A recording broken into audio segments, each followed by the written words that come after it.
Yeah.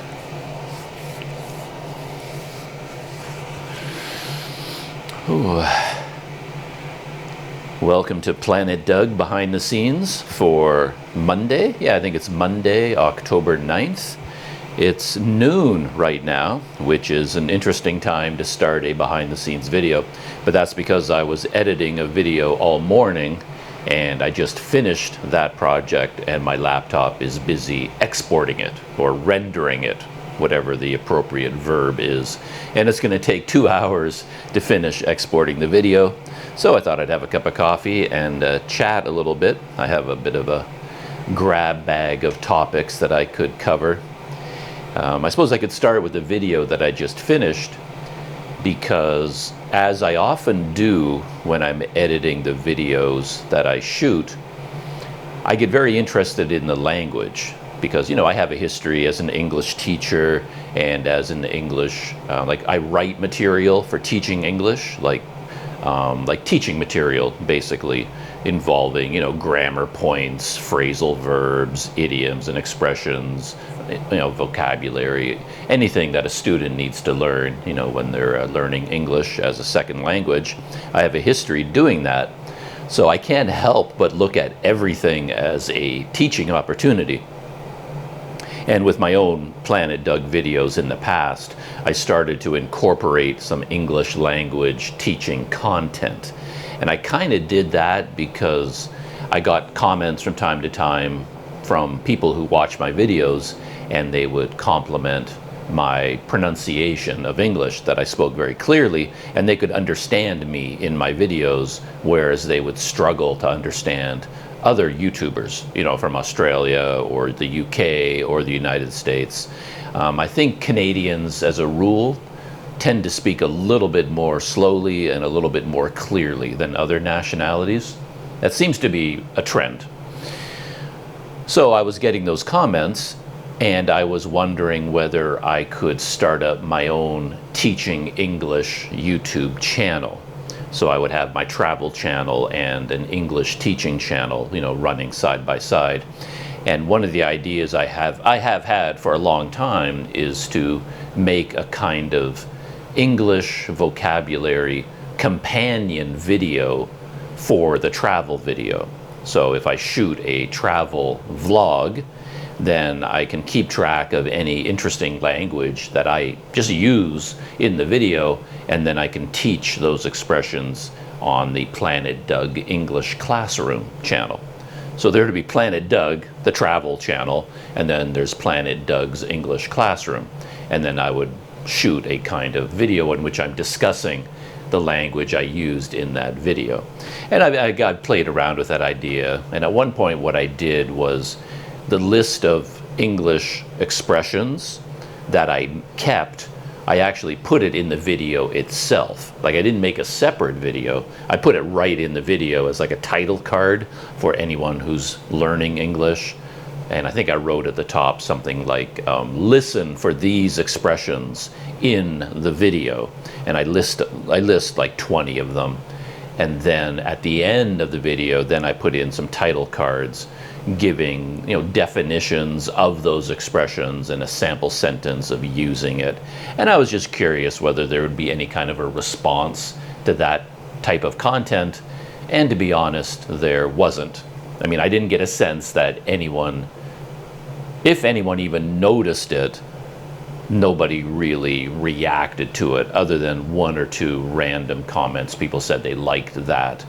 But the amount of time it took to put that into the video itself, it just wasn't justified based on the, you know, the response that I got to it. So after a while, when I was feeling the time crunch, as I always do, I just stopped doing it. But I can never shake this idea. It just keeps coming back all the time. And I guess it just comes out of my interest in language.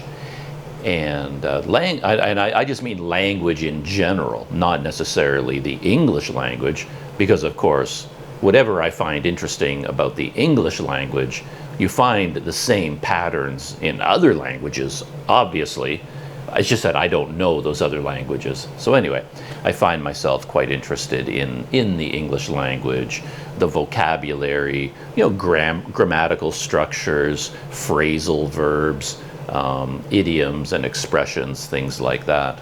And then as I was editing this video, like when I'm finally done the video, I've got the whole thing pretty much finished, and then I'm going to export it. I always go back and I watch the whole video in real time from beginning to end. You pretty much have to do that.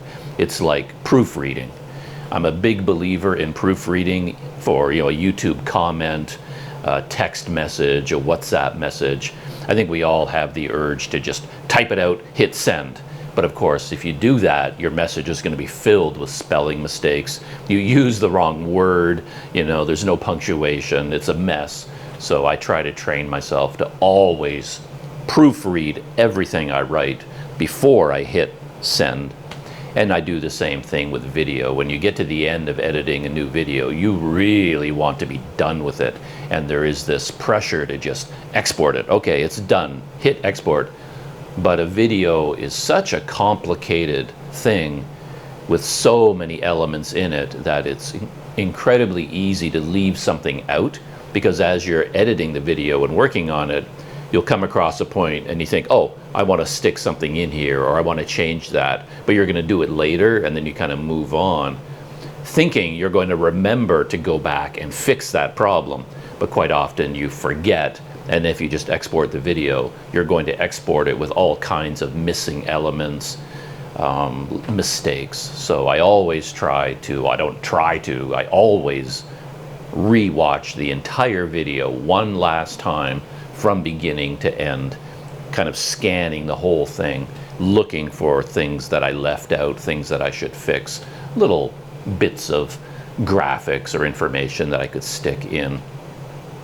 And this time, when I did that this morning, I heard a couple of idioms and expressions, and I started keeping a list of them, just for fun and just for my own interest. I'll continue talking about this in a minute. My kettle is boiling. It's time for my cup of coffee. All right, I have my coffee. I'm all set. But one thing I find fascinating about language, especially for someone who knows and speaks only one language, which is most of the English speakers in the world. We're very bad at languages, of course. We can be lazy if we want to, because English has become the de facto international language. So if we speak English as our native language, we can leave it at that. We can get by with just that one language. And of course, Europeans and Asians, everyone basically, is so much better than us because they come right out of the gate speaking at least two languages, their own and English, and they'll usually speak at least 3 or 4 different languages, which I find kind of mind-boggling. But when you speak only one language, it's easy to misunderstand what language is, because we'll just use a word or an expression and we think that's just normal. We say this, it means that. We don't end up thinking about it. But when you start thinking about it, you realize that a lot of language, the meaning for us is almost like a feeling. It just feels right. I mean, it's so instinctual to us that we're not even thinking about what we're saying. And once you stop and look at what you just said, look at the actual words, it's like, oh yeah, that doesn't make any sense at all. Why does that mean that? And it's really just a feeling more than anything else. How we know what is right or what is wrong because it feels right or feels wrong to us. And that's just based on usage. We've used that expression, hundreds and thousands of times, to the point that it just becomes a feeling, and it's not a logical thought process anymore. We can feel what is right and what is wrong. So that happens a lot when it comes to phrasal verbs, because I think one of the first things that I picked up on, where's my list? My list, like I said, I kept a list from this video, So I said this at one point in the video, I think I'll pass it by this time. And then it's like, oh, that's a very useful phrase in English, pass by, pass something by. And as an English speaker, I would just use that expression without even thinking about it. It's like, oh, there's something interesting, but today, I'm just going to pass it by today. Meaning, I'm not going to stop there today. I'm just going to continue past it and not go there. So I'm going to pass it by. And that just feels natural to us. And it's like, oh yeah, I'm going to pass it by. But then you break it down, pass it by. Why by? Why pass something by? You know, the more you repeat it in your head, the feeling goes away and you're just left with the individual words, and then it just doesn't make any sense to you at all anymore. And I find that interesting. Anyway, that's an example of something I might teach. When I said it in the video, I said it without thinking about it because we use that expression all the time. You know, I think I'll pass it by this time. I'll pass it by this time. But then as soon as I'm listening, it's like, oh yeah, that's an interesting little phrasal verb, you know, pass by. And it gets even more complicated because pass by has an entirely different meaning as well. You know, I could go from here to downtown Port Dixon, and on the way, I'll pass by the harbor. And that just means it's there, and I move past the harbor. I pass by the harbor. But I could also say I'll pass it by, which means I'm not going to go there. I was thinking about going there, but I'm not going to. I'll just pass it by. So it pass by, now suddenly it has two meanings. And you know, it just gets more and more and more complex the more you think about it. And I enjoy that about language. And just for fun, I'll read some of the expressions from this video that I picked out that I thought were interesting. I said at some point, because I'm riding the scooter, and I said, I tend to hug the left shoulder.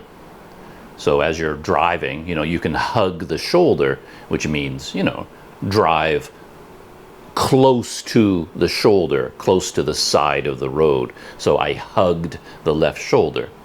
I also said, I made my own bed, because I was actually drinking a cup of coffee, and the coffee was like way too sweet.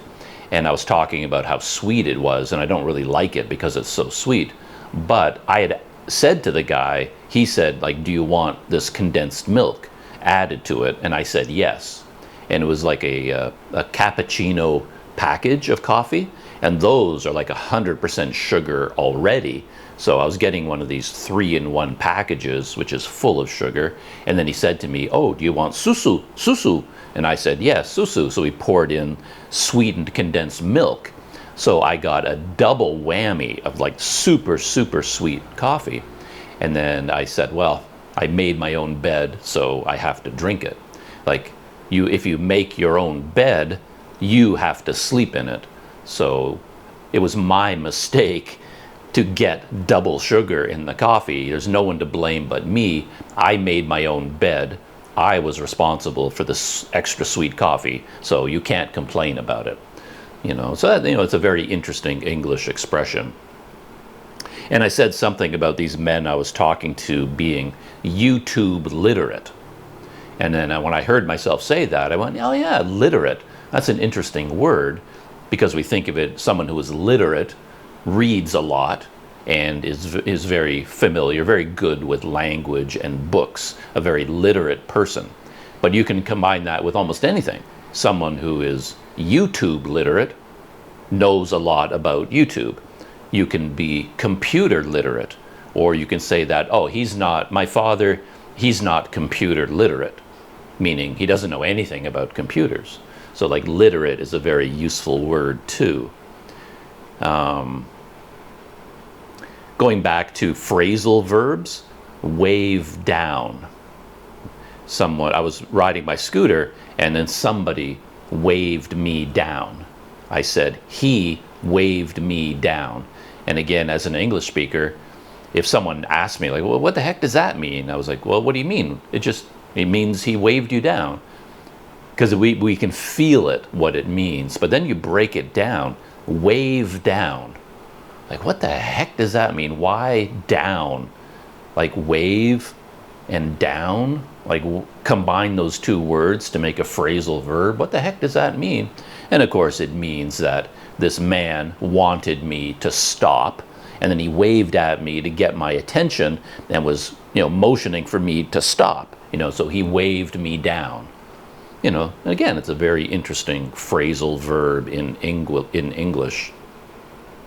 And then right after I said wave down, I said something about the trucks as they're driving, that this truck was going up a steep hill and he had to drop down into first gear.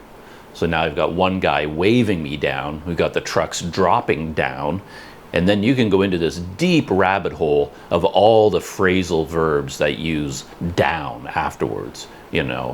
Talk down, wave down, drop down. You take any verb in English, put down after it, and it's a brand new phrasal verb with an entirely different meaning. And I find that quite fascinating. What else? Oh, there's a million things like that.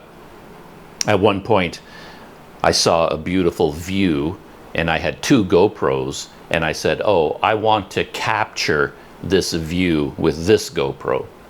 And then the whole idea of capture as a verb, if you take its literal meaning, right, you capture an animal. There's a wild tiger out there, and you hunt the tiger and you capture it. That's the meaning of capture. But then we also use it for photography, like anything to do with the senses, painting or photography or audio recording. Like if I paint a portrait of someone, and you can say, oh, you really captured their essence. You really captured their intelligence. Like the original meaning of the verb to capture an animal, you physically put it in a cage, you capture it. But you can also take something intangible and store it in a photograph or a painting, and then you have captured that intangible thing in a photograph. So I want to capture the beauty of the sunset. So again, it's fascinating. All the many. Then if you go to the dictionary and look up any verb, not just in English, but in any language, like look up the verb capture, you think you know what the verb means, but there will be 25 different meanings for capture, different usages, and the deeper you get into it, the more you learn.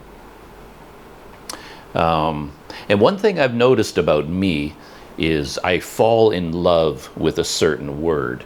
Because when I'm writing, I'll use a word, and then the next paragraph, I'll use that word again. Somehow using it once, put it in my head, and then I'll use it a second time, even a third time, and it may be a word I don't use that often, but suddenly that piece of writing is filled with that word, and I'll repeat it without even knowing that I'm doing it. I don't notice it until I proofread afterward. And in this case, I used, I didn't even notice it at the time, I used scuttle. Because I was at a harbor, and there were a whole bunch of derelict boats in the water, and I talked about how they were scuttled. Somebody scuttled this boat. It was like abandoned, and they left it there to sink and fall apart. So like when you scuttle a boat, you deliberately sink it, basically. And then I noticed later on, I was down at the beach, and I was talking about how I was looking for crabs. And then I said, oh, I didn't see anything scuttling around the rocks.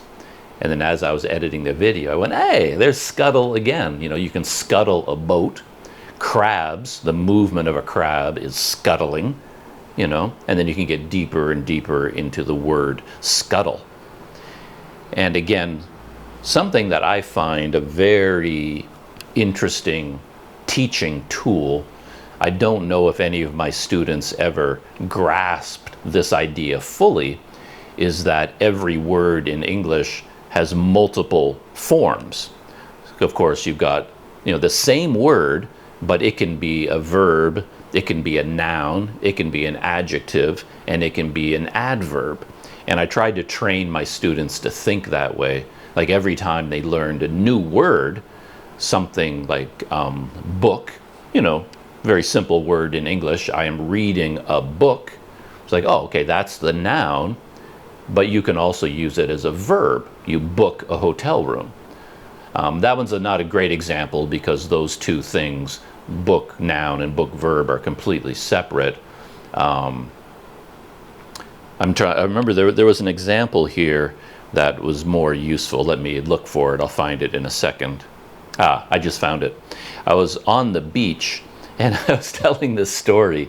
It was kind of a funny story for me, that I was walking along the beach and I was aware of all these people like living on the beach. There's a village there, and all these Indonesians were watching me walk along the beach holding my GoPro, and I felt I could feel them all watching me.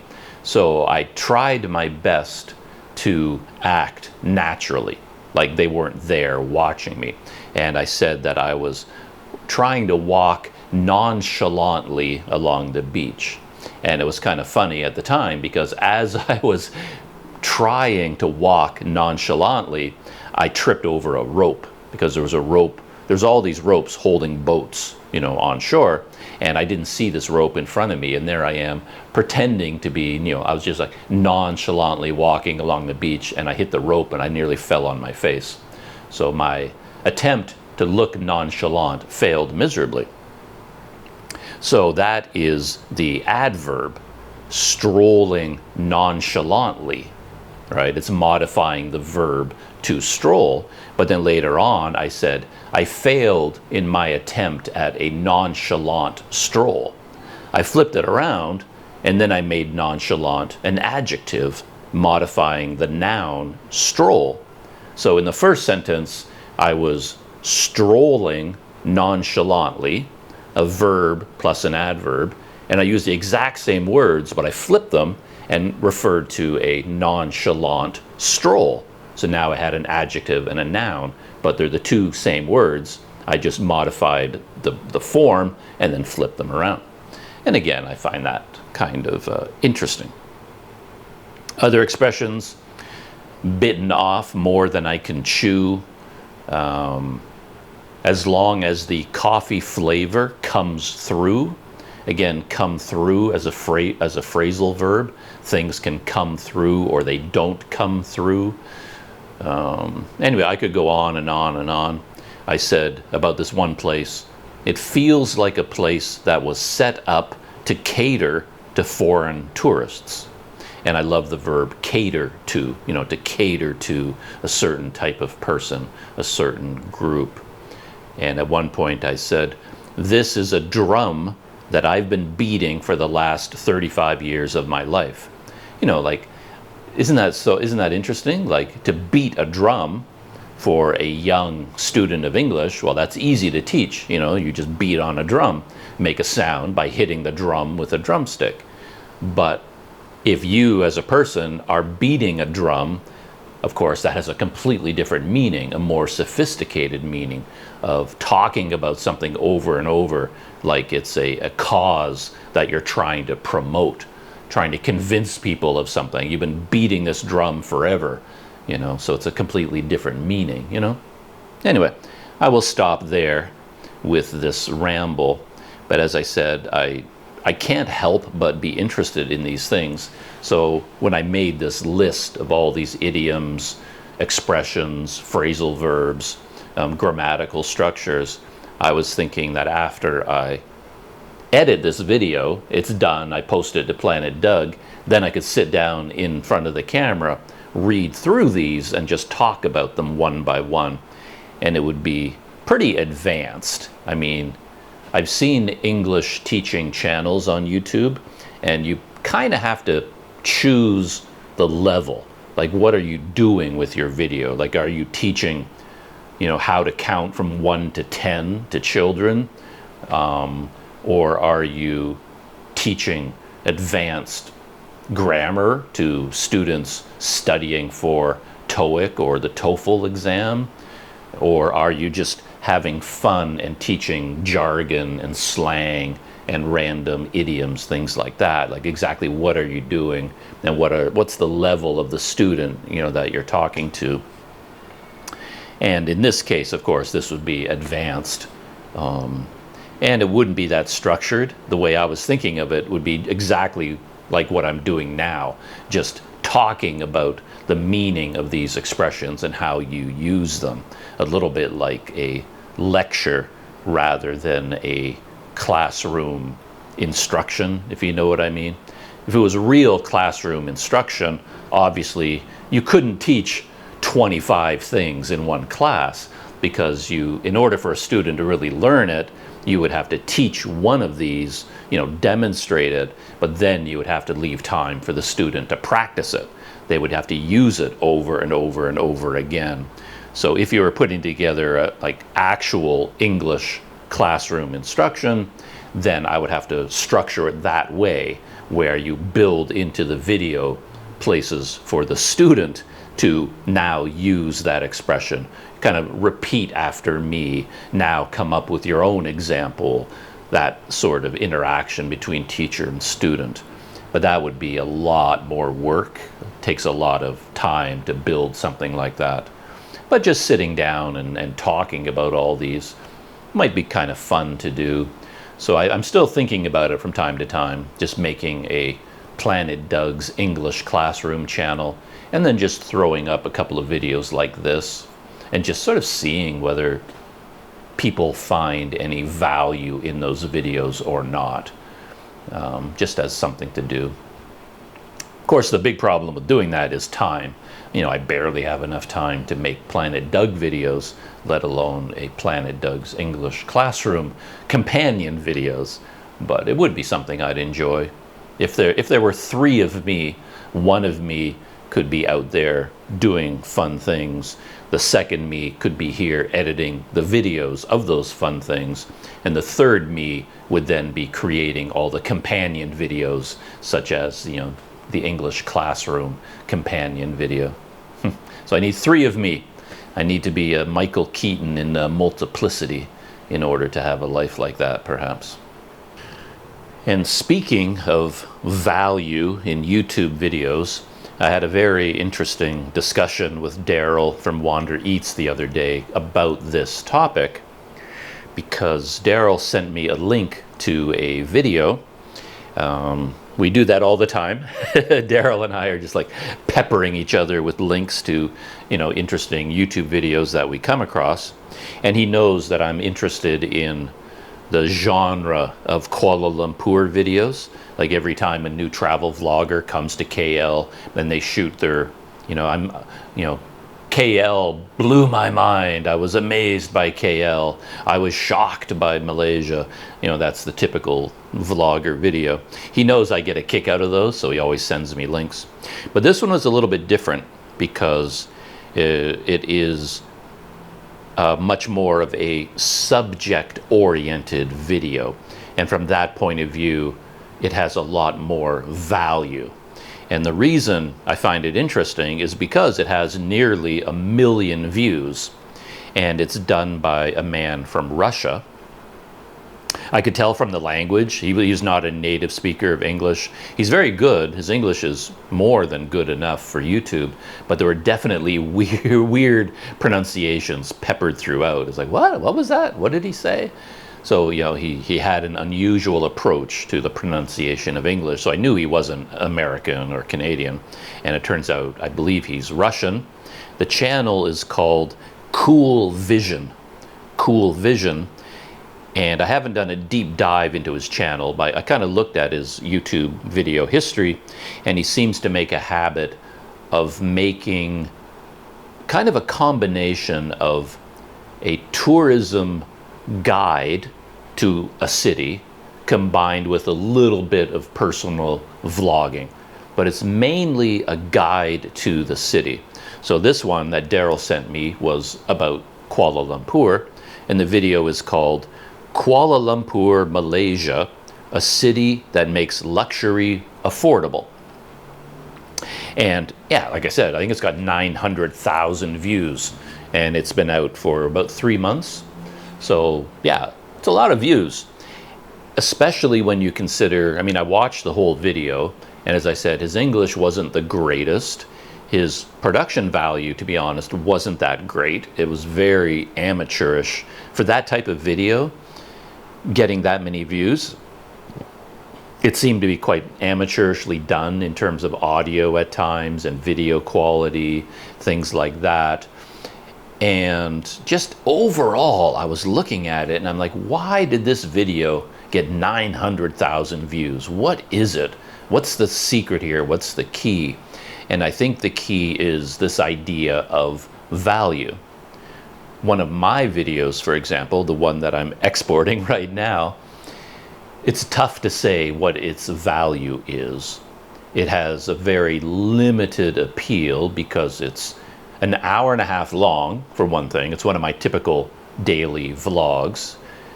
And its value would only be for someone who's interested in me as a person and has the time to kind of indulge in a long form video about one of my days. I was in Sumatra, I got on the scooter, I rode my scooter to a bunch of beautiful and interesting places.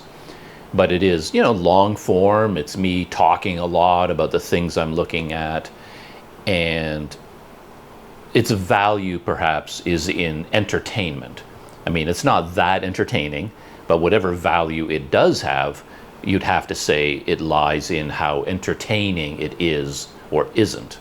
And of course, how entertaining it is depends on the audience, you know, the viewer.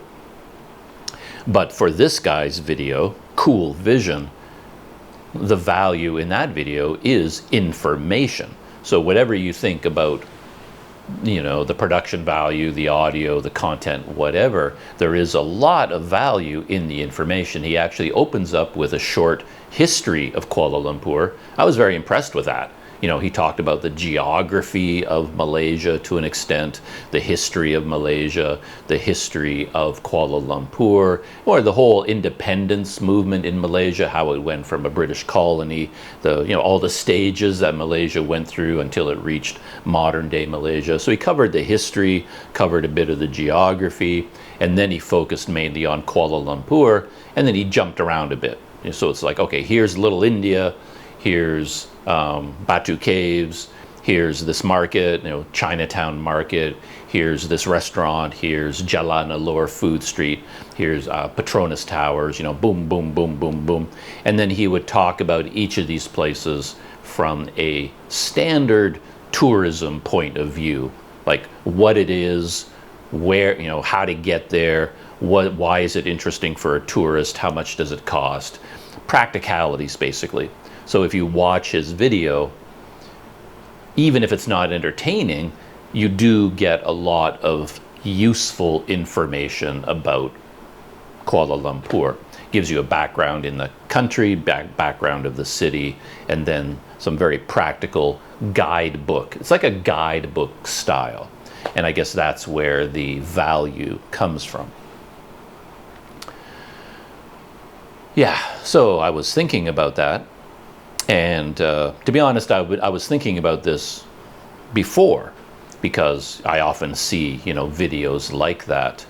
And I was thinking that it would be an interesting experiment to make a video like that about Bukit Tinggi, where I just was in Sumatra, basically about West Sumatra for the most part, Bukit Tinggi and Padang.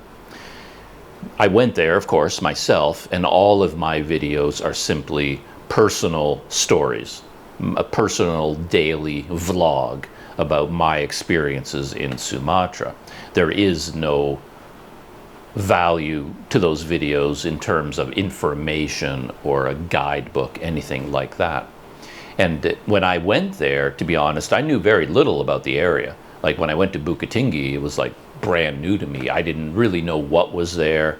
I didn't know what attractions were there, what the place was like. I went in kind of blind. I mean, I did a fair amount of reading beforehand, but I do find my brain is very poor at absorbing information that way. Like I said, I did read a lot about Bukittinggi, and yet when I got to Bukittinggi, it was sort of like, oh, it was like a revelation. Like all that information I packed in my brain didn't get translated into anything useful for me. It was only when I was there, and to be honest, it was only after I finally rented a scooter that the whole place opened up to me. And I was like, now I get it. So me sitting here right now, this Doug is a very different version of the Doug that went there, because I know a lot about Bukittinggi right now. Bukittinggi, Padang, I'm a little bit of an expert in that area now because I spent so much time there. So I'm like, okay, I have all this knowledge in my brain. I could sit down like Cool Vision and I could write out a script like he has for his video.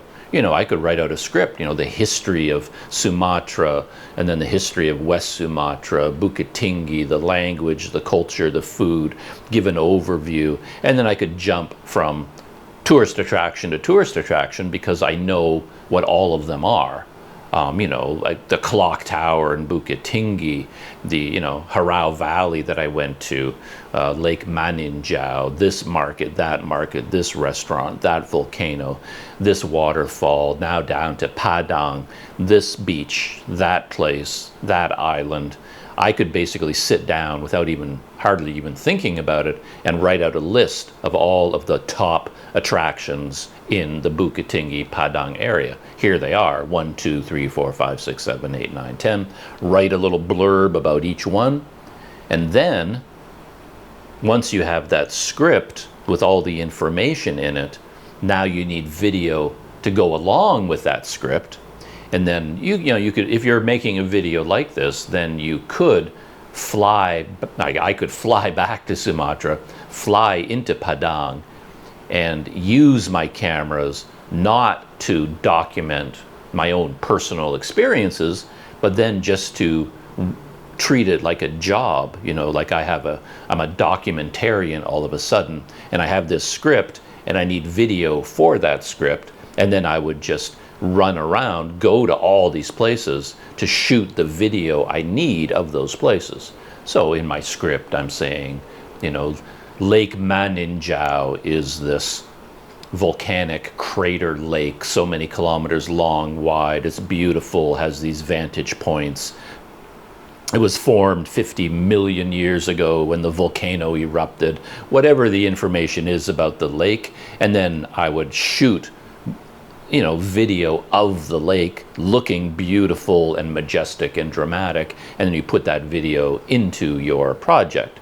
And then if I'm talking about all the hotels in Lake Maninjau, you know, as a tourist, you have a choice between the luxury this hotel and the low budget this hotel. And then I would go, I know that's what I'm talking about, so I go to those hotels and I shoot video of that hotel and that hotel. I talk about the food you can get there, the local specialties, and then I would go to those restaurants and film like B-roll of that food, you know.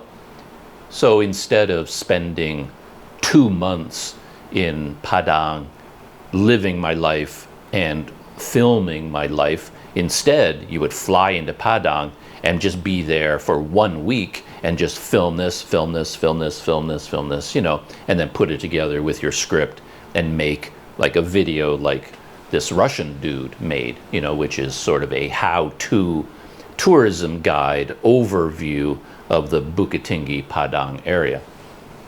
So anyway, Daryl and I were sort of chatting about the possibilities for doing things like that. And just looking out my hotel room window, there's a tree with a bicycle in it. There is a bicycle in the tree, like someone threw it up there. And I'm hoping it's not mine. No, I don't think so. Kind of looks familiar from a distance, because my bicycle is parked out in the lobby here. I better go check, make sure it's still there. Maybe it's someone took it out and threw it into a tree. Weird. Anyway, we'll find out in a minute whether my bicycle is out there in the tree. Yeah, I was talking to Daryl about this. You know, he could make a video like that about Kuala Lumpur. But then, well, I guess I was going to say about this sort of video, it only makes sense if it is giving enough value to viewers that it gets enough views to earn enough money to pay for itself. Because, like me personally, it's not like it would be my lifelong dream to make a tourism video about Bukittinggi. That's not really my style. I'm a little bit more, you know, I don't have tourism instincts. I'm more of a day-to-day life kind of guy. You know, when it comes to recording things, taking pictures, I'm not looking for the gorgeous waterfall. I'm more interested in the small things of life and personal experiences rather than going on a holiday experiences, if that makes any sense.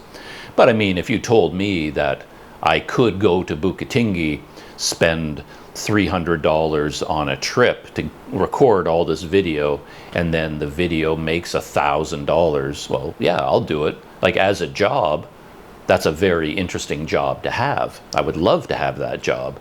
So you do wonder whether, if you applied yourself to that kind of a YouTube project, you know, would it work out in the end? We have no idea.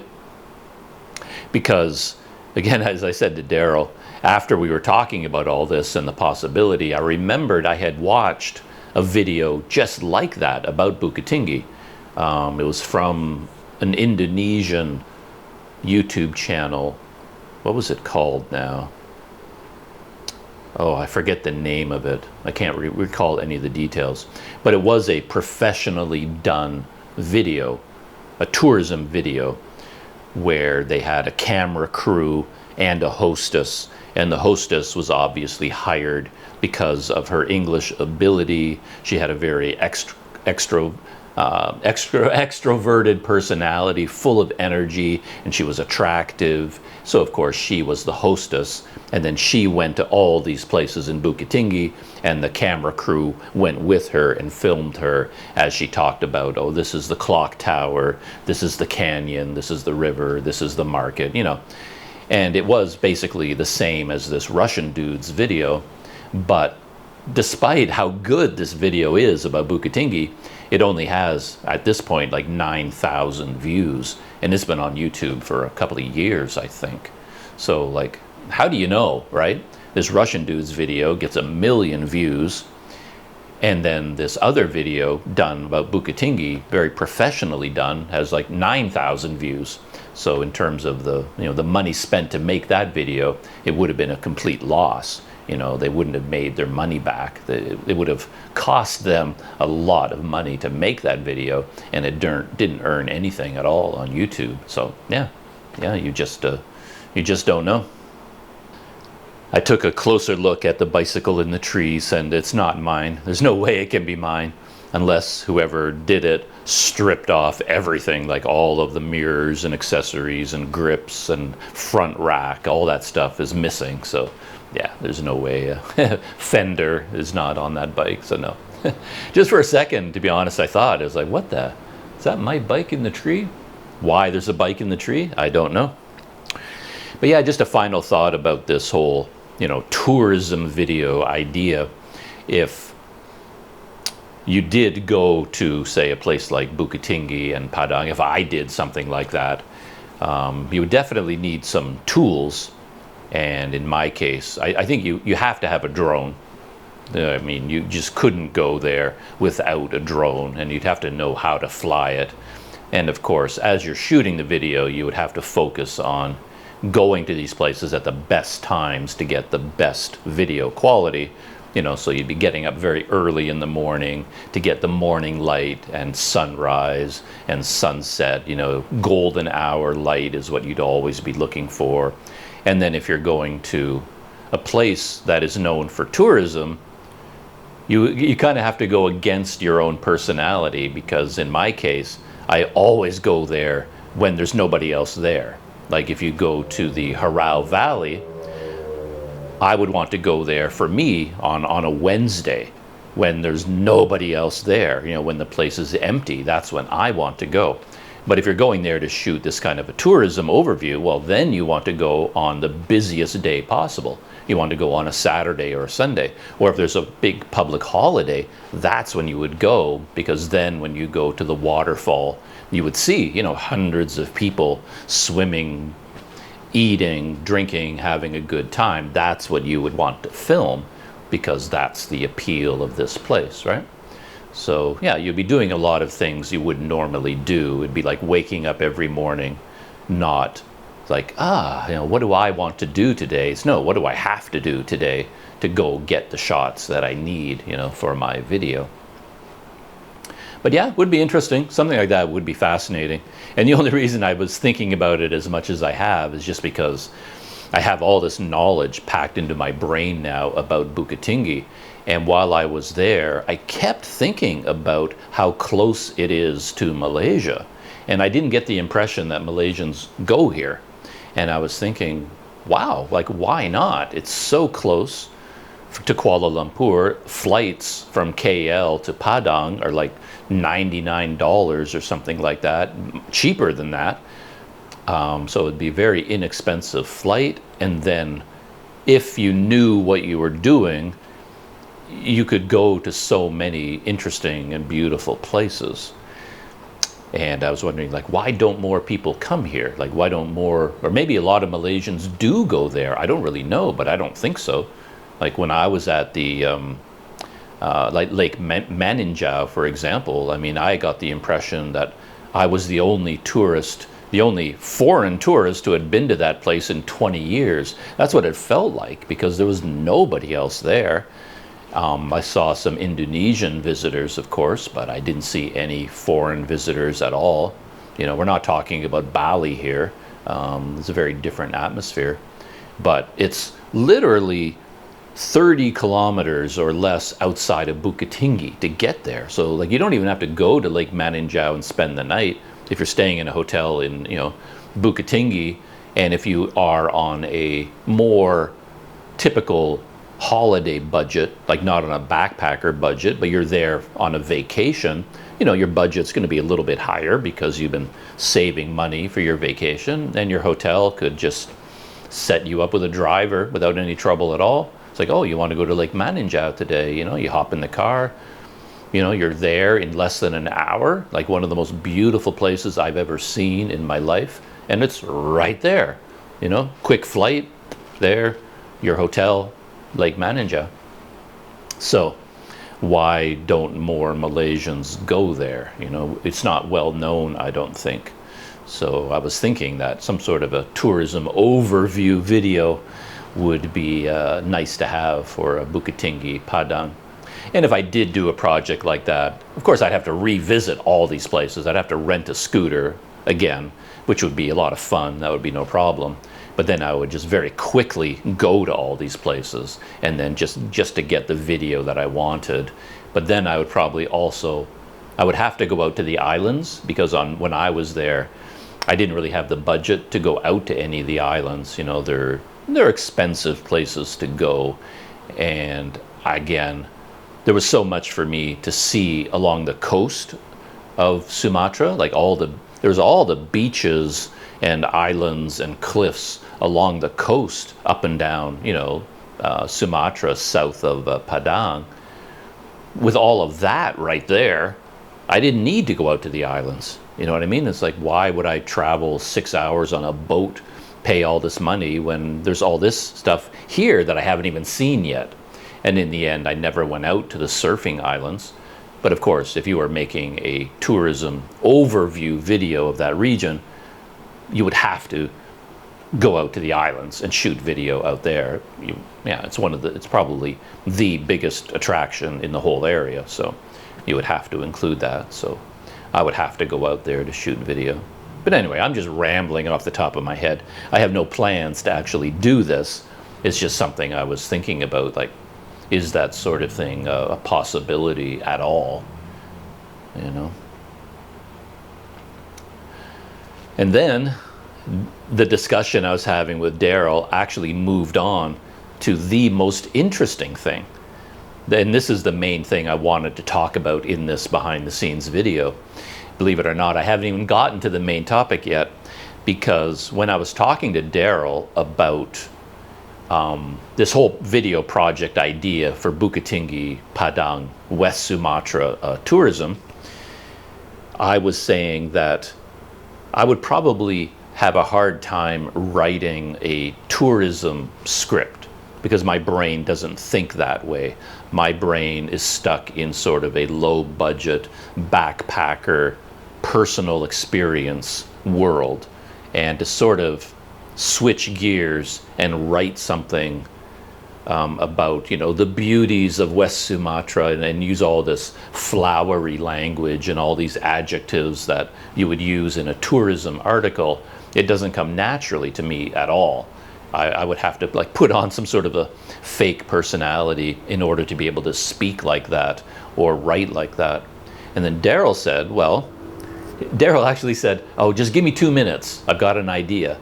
And I wrote back to him. We were doing this on WhatsApp, and I said, 2 minutes? What, you're going to sit down and write an entire West Sumatra tourism article in 2 minutes? That's pretty impressive. And then 2 minutes later, boom, he sent me a big, fully detailed tourism script with all the attractions of West Sumatra listed. And I was like, where the heck did this come from? And he said, Chat GPT. He just wrote out some instructions for, you know, artificial intelligence, Chat GPT, and said, please write 1,000-word, you know, video script about tourism in Bukittinggi, Padang. And then Chat GPT just wrote it instantly. It was unbelievable. I've been thinking a lot about Chat GPT and the other AI engines that are being created right now. And even though I've been thinking about it a lot and reading about it a lot and listening to a lot of podcasts about them, I've never actually used them. But I was so amazed at what Daryl did so quickly. And he went on to do a bunch of other things. And then I gave Daryl a test because I gave ChatGPT a test because in Bukittinggi there's a very famous clock tower in the center of the city built by the Dutch, and it is sort of the tourism center point for the whole city. The Jam Gadang, you know, the clock tower. It's featured in all the tourism photographs, tourism videos, you know, it's featured in everything. And then I know a lot about the history of that tower, and I was curious what ChatGPT would say about that tower. And there was one piece of its history in particular, I was wondering if ChatGPT would know it. So I asked Daryl, like, ask ChatGPT, because he had an account. I didn't have an account, but he did.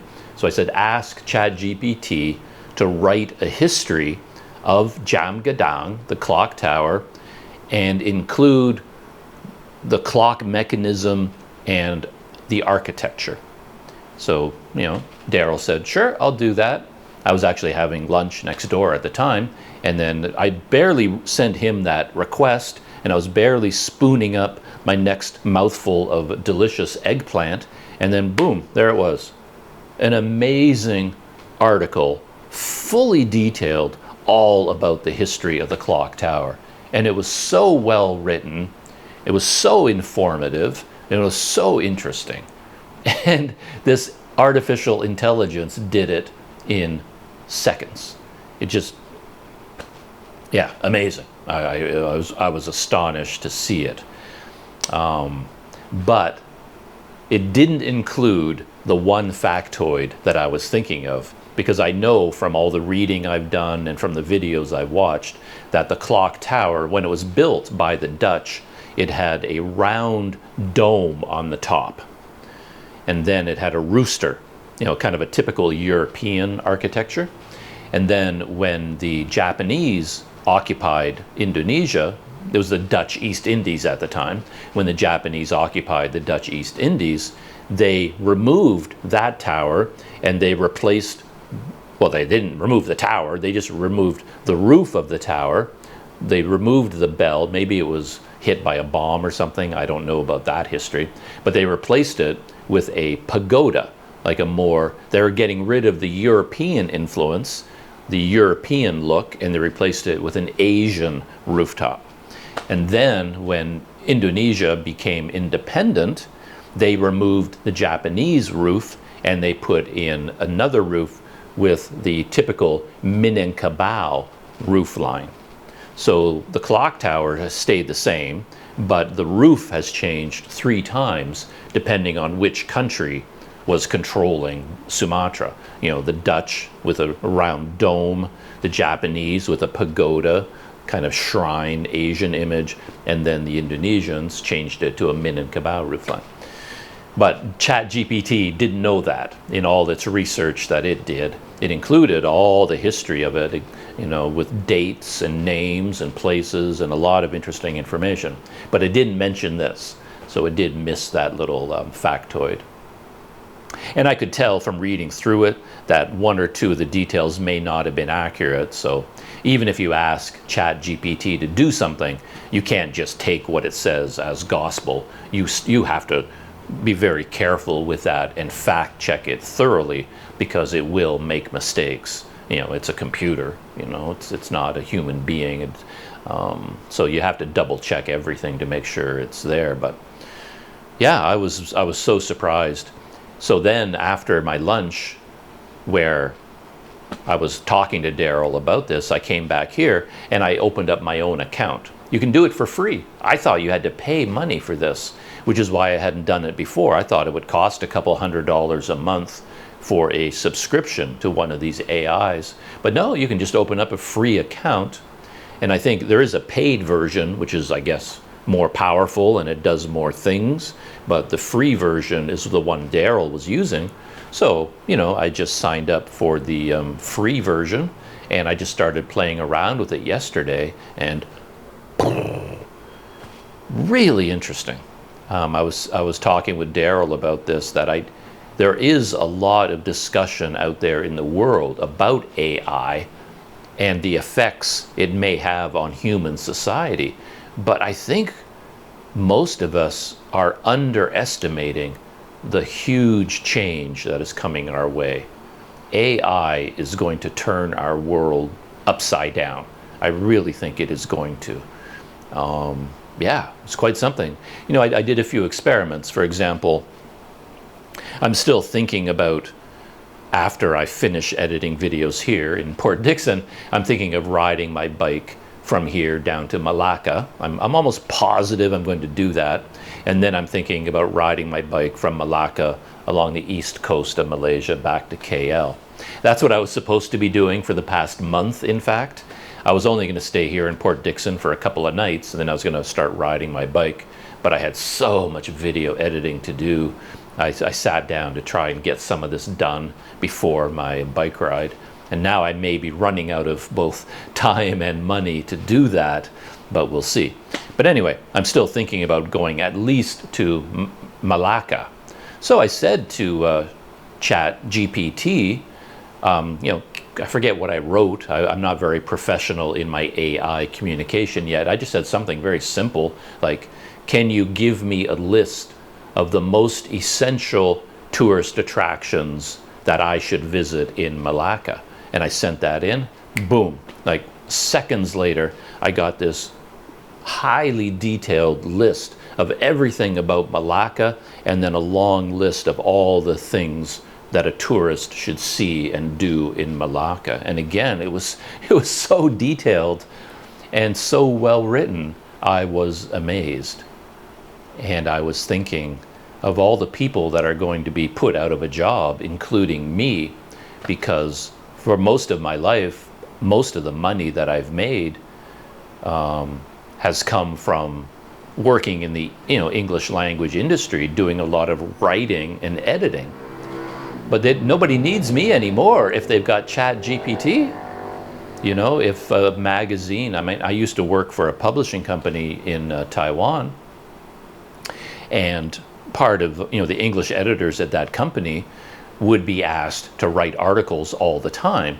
and they might say, you know, the editorial team for the magazine would go to the English editor and say, oh, could you write a 500 article about tourism in Spain?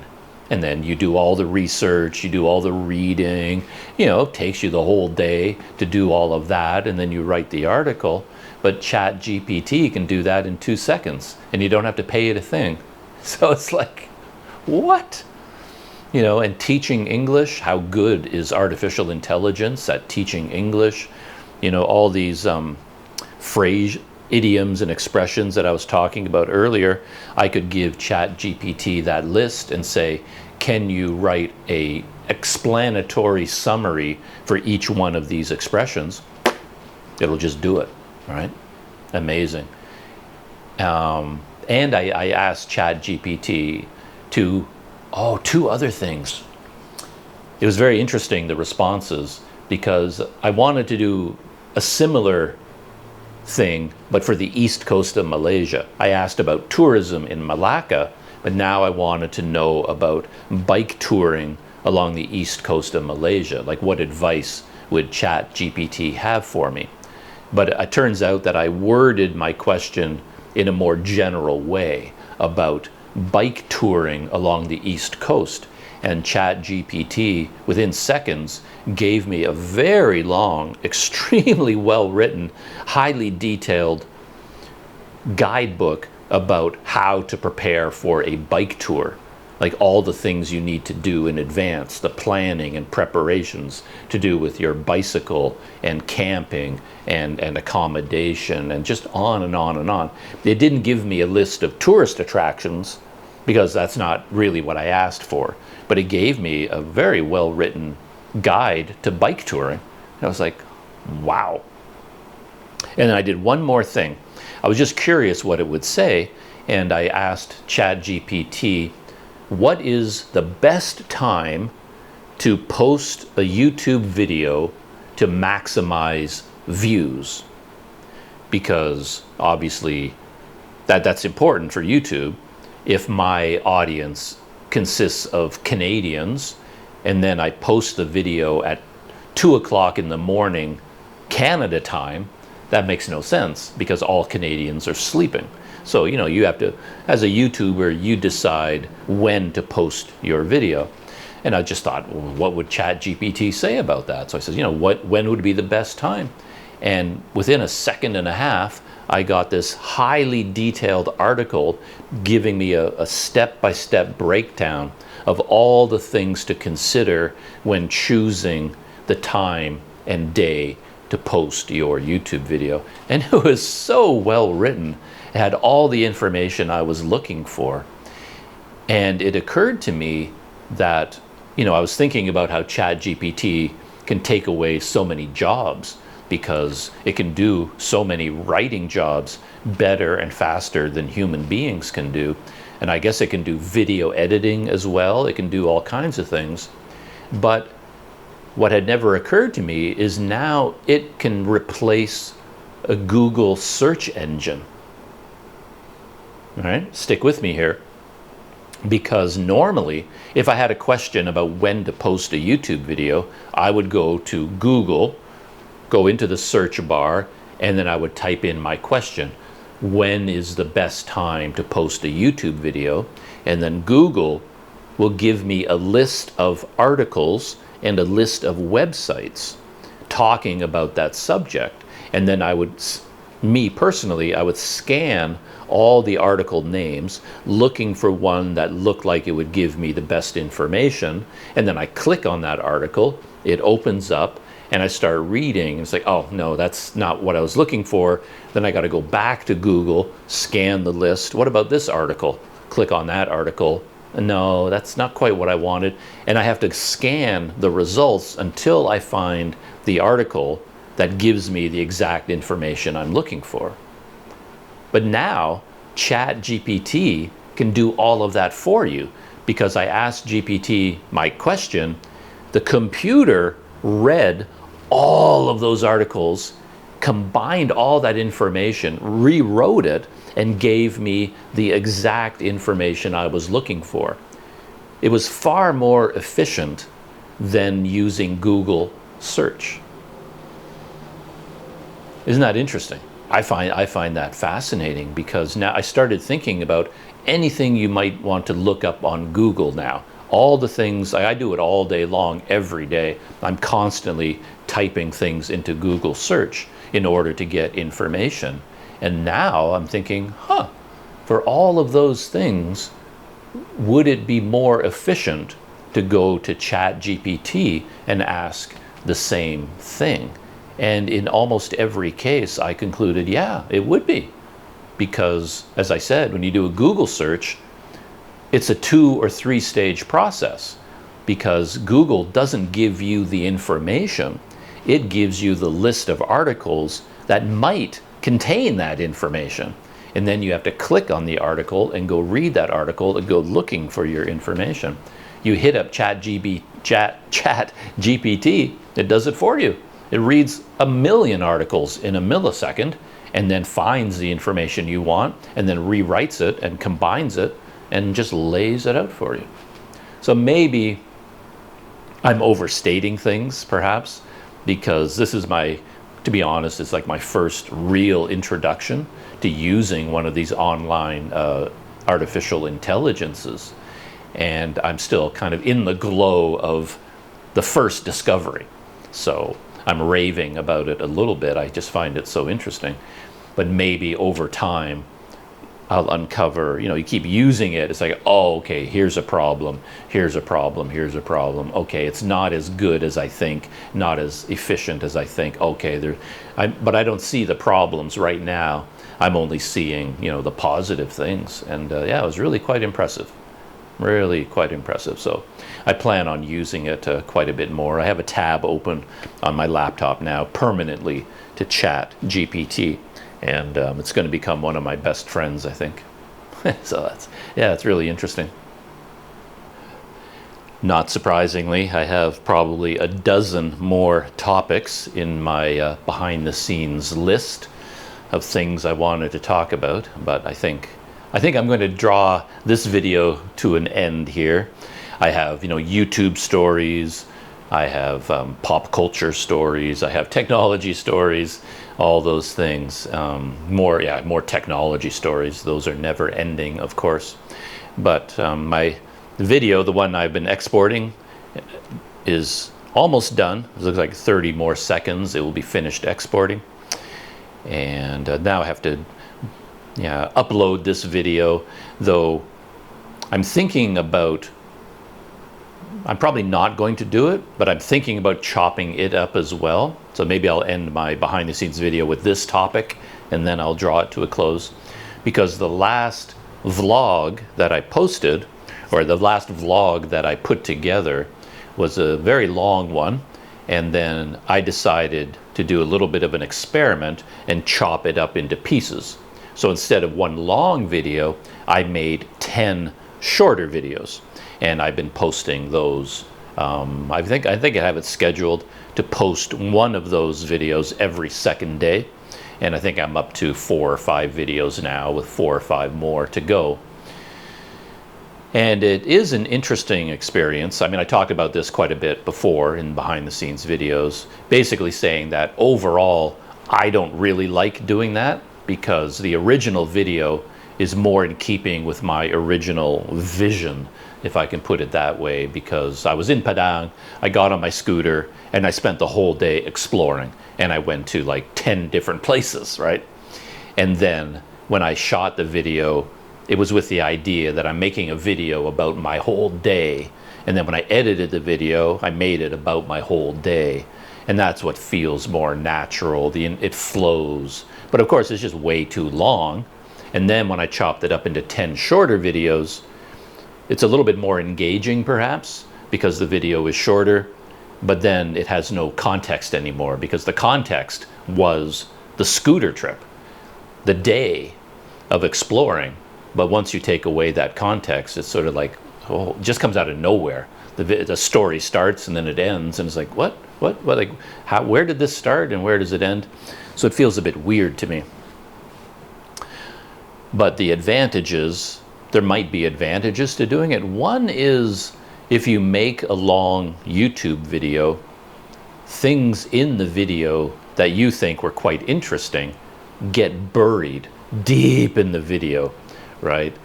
And you might, well, you know, not might, you do have this weird feeling that you have this really beautiful place that you visited, it's in the video, and yet nobody saw it.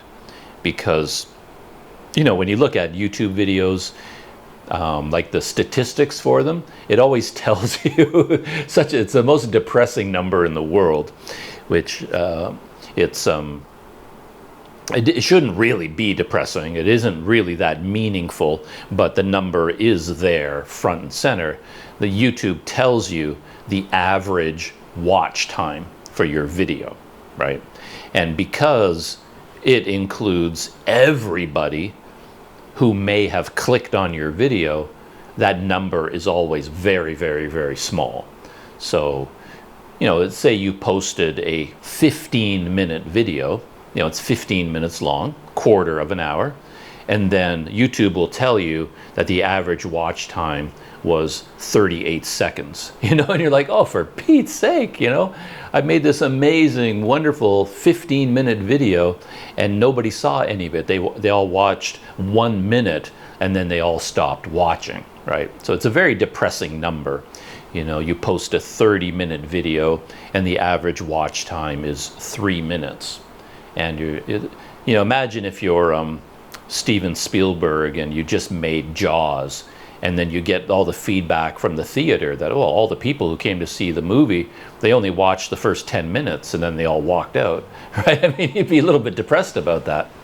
But of course, the YouTube system is different because that includes everybody who clicked on your video, you know, just randomly, they clicked on it, I'm not interested, and they go away.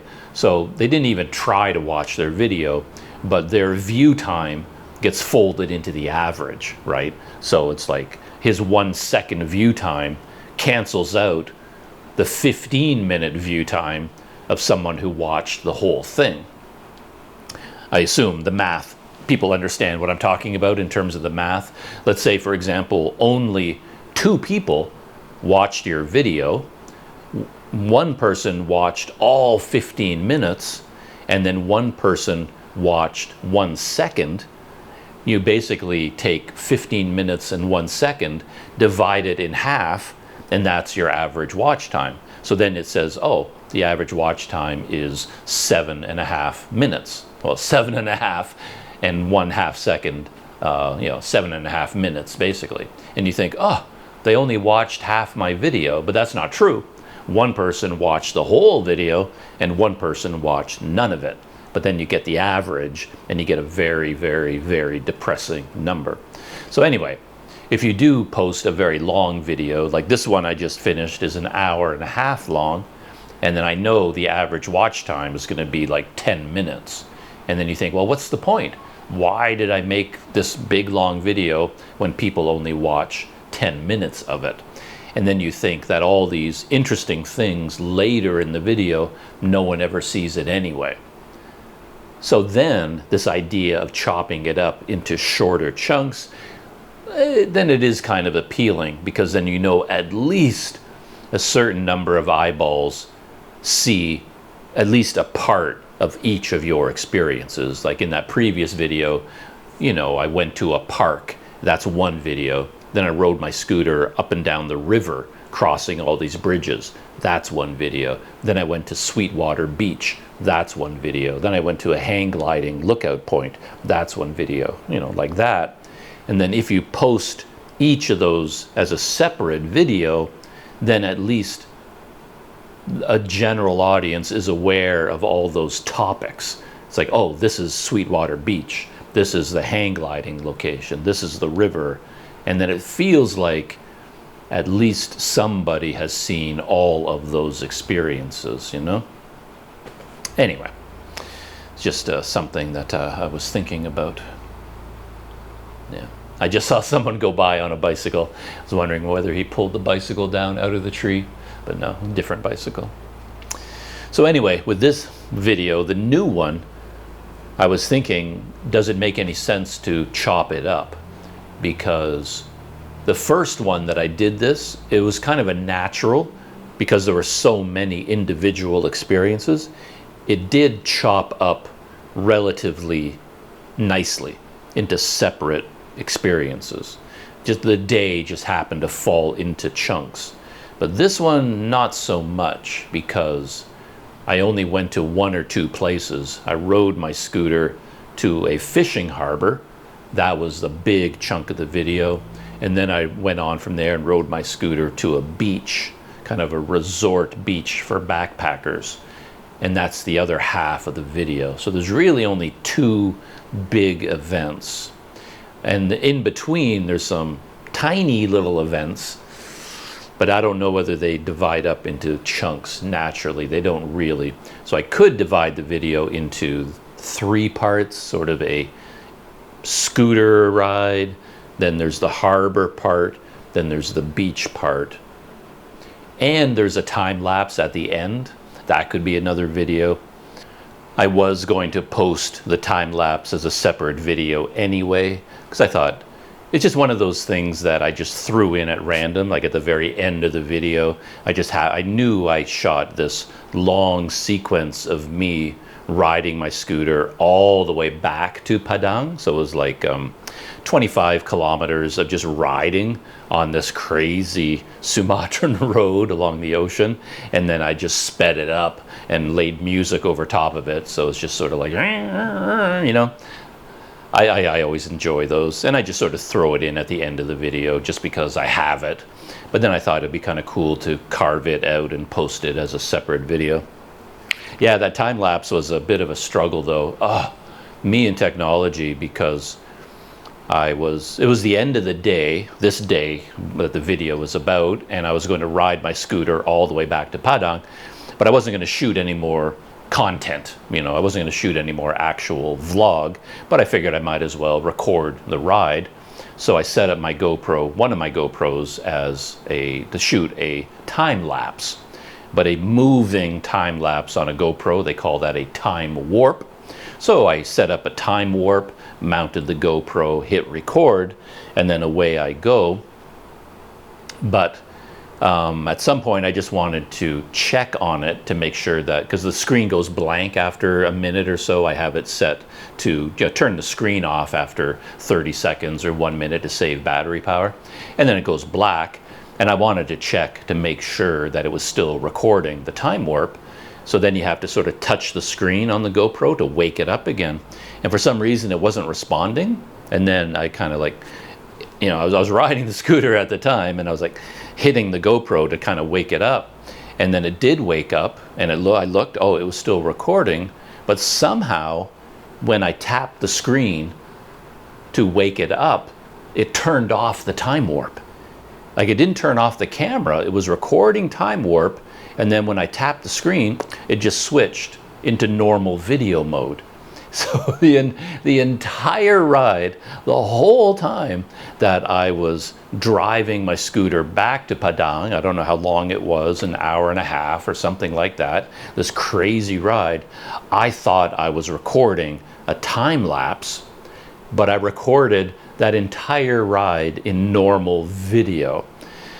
So the whole thing ended up being like 8 separate videos of, I don't know, because the way the GoPro works, when a video gets to a certain size, it breaks it and saves it as a separate file, 7 minutes long basically. So that entire drive back, my GoPro kept saving 7-minute chunks, and each 7-minute chunk was 4 gigabytes of video.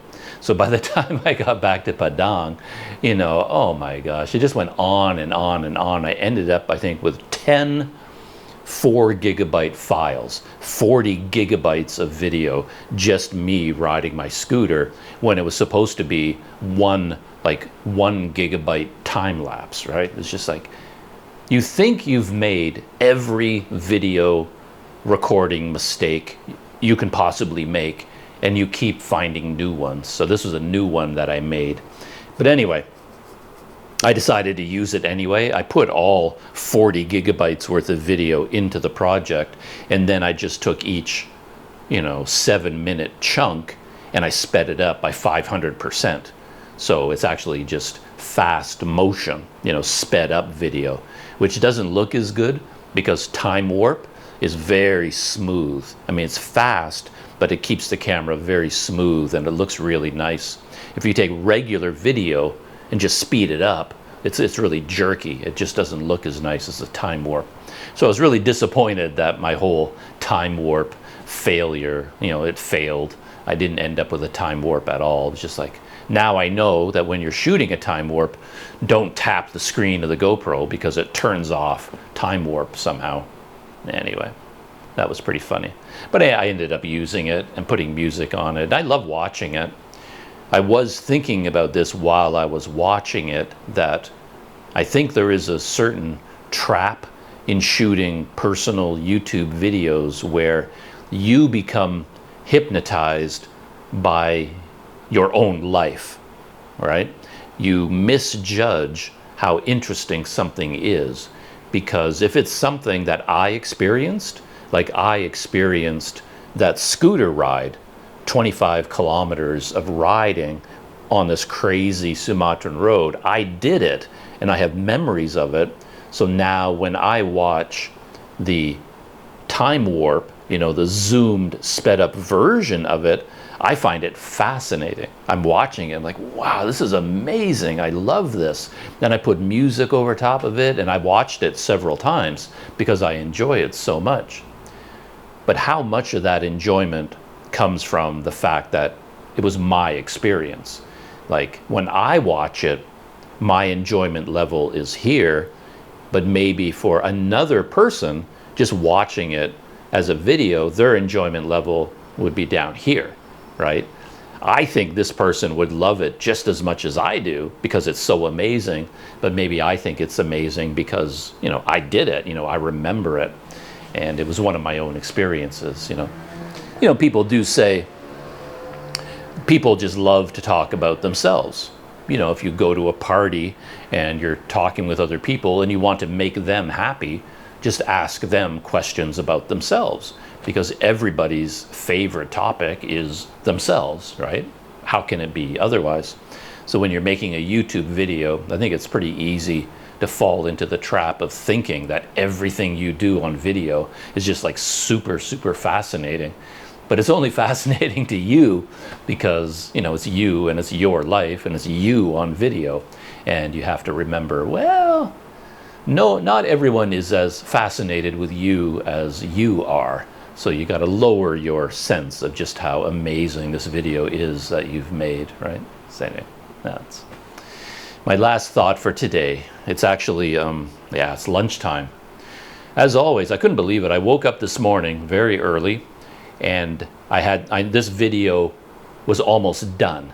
And my plan for today was to wake up, have a cup of coffee, finish that video, export it. I'll be done that by 9 o'clock in the morning, and then I can move on to the next video. But here it is. It's 2 o'clock in the afternoon, and that video I just finished.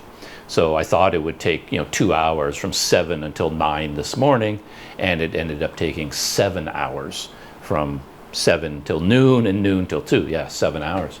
I've been working on that video for 7 hours just today, and yet when I went to bed last night, I thought it was finished. Video, man. Video is it's like the black hole of time. It just sucks in time somehow. Yeah, it takes so long. Anyway, shutting down behind the scenes, and it's time for me to go get lunch. I have a little restaurant right beside my hotel that is so amazing.